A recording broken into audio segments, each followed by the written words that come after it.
Oras na po ng uwian ngayon mga kapuso at alamin natin yung sa mga sandaling ito, yung operasyon po ng MRT pagkatapos po ng aksidenteng naganap doon sa may Pasay at nasa Ayala Avenue Station po ng MRT ngayon sa lungsod naman ng Makati. Live si Chino Gaston. Chino, kamusta na ngayon?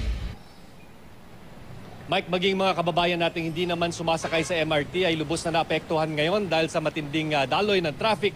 Bunsod pa rin ang pagkakaaksidente ng isang tren ng MRT dyan sa Taft Avenue Station. Narito ang report.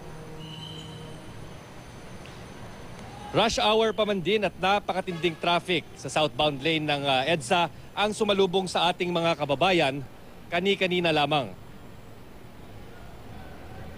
Ang video po na nakikita nyo sa inyong mga screen ay kuha ng ating mga kamera bago mag-alas 6:30 ng hapon kung saan makikitang usad pagong ang mga sasakyan sa southbound lane ng EDSA mula Ortigas hanggang sa Taft Avenue. Tumatakbo man ang dalawang lane ng MRT sa mga sandaling ito.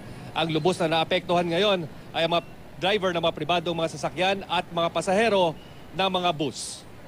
Narito ang kanilang mga pahayag.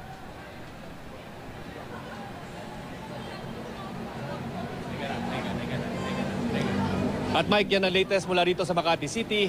Balik sa inyo dyan sa studio. Maraming salamat, Chino Gaston.